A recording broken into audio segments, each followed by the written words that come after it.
Hi TC fans, welcome to Talk Cinemas. இப்போ இருக்கிற 2K கிட்ஸுக்கு சங்கர் சார் ஒரு பூமராக தெரியலாம். ஆனால் கோலிவுட் ஃபேன்ஸுக்கு மட்டும்தான் தெரியும் சங்கர் சார் யாருன்னு. சங்கர் சார் மூவியில் பிரம்மாண்டம் மட்டும் இல்லைங்க, அதையும் தாண்டி சொசைட்டியில் இம்பேக்ட் க்ரியேட் பண்ணும். சரிடா, இம்பேக்ட் மட்டும் தான் க்ரியேட் பண்ணுமான்னு கேட்டிங்கன்னா அதுவும் இல்லைங்க, யங்ஸ்டர் லைஃபையே சேஞ்ச் பண்ணும். ஃபார் எக்ஸாம்பிள், பாய்ஸ் படத்தில் டீனேஜ் பசங்களாக இருக்க விடுங்கன்னு சொல்லியிருப்பாரு.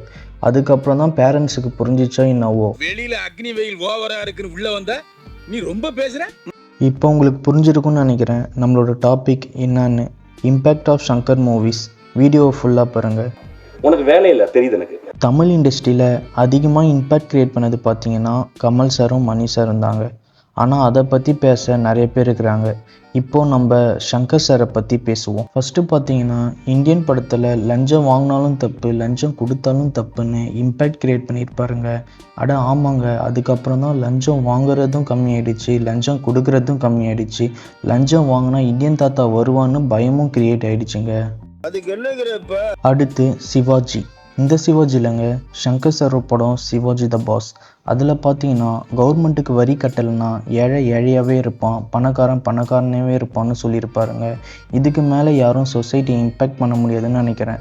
பேரை கேட்ட உடனே சும்மா அதறது இல்லை. இன்னொன்று சொல்கிறேனே, இந்த படம் வர்றதுக்கு முன்னாடி தமிழ்நாட்டில் பாதி பேருக்கு கருப்பு பணம்னா கருப்பாக இருக்குன்னு நினச்சின்னு இருந்தாங்களோ என்னவோ. சரி, வேற ஏதோ சொல்ல விட்டுட்டேன்னா, முதல்வன் பார்த்தீங்கன்னா, யார் சொன்னீங்க?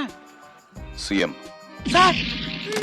அரசியல்வாதி லஞ்சம் வாங்குறது நார்மலைஸாக இருந்துச்சுங்க. இந்த படம் வந்ததுக்கப்புறம் தான் அரசியல்வாதி மக்களுக்கு வேலை செய்யணும், மக்கள் காசை வாங்கிட்டு வேலை செய்யக்கூடாதுன்னு மக்களுக்கு புரிஞ்சிச்சோ என்னவோன்னு நினைக்கிறேங்க. அதுக்கப்புறம் தாங்க ப்ரிவென்ஷன் ஆஃப் மணி லாண்ட்ரிங் ஆக்டே போட்டாங்க.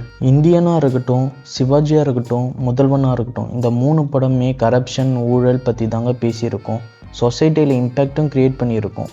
ஆனால் சொசைட்டி சேஞ்ச் ஆகிடுச்சான்னு கேட்டால் இன்னும் கேள்விக்கு பதில் இல்லைங்க.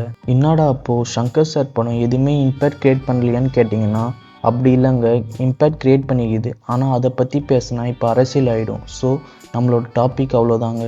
வீடியோ எப்படி இருக்குன்னு உங்கள் கருத்தை கமெண்ட் பண்ணுங்கள். வீடியோ நல்லா இருந்துச்சுன்னா லைக் போடுங்க, வீடியோ நல்லா இல்லைன்னா டிஸ்லைக் போடுங்க. இவ்வளோ நேரம் மூச்சு விடாமல் பேசினது நீங்கள் சப்ஸ்கிரைப் பண்ணுவீங்களான்னு மறக்காமல் சப்ஸ்கிரைப் பண்ணிவிடுங்க.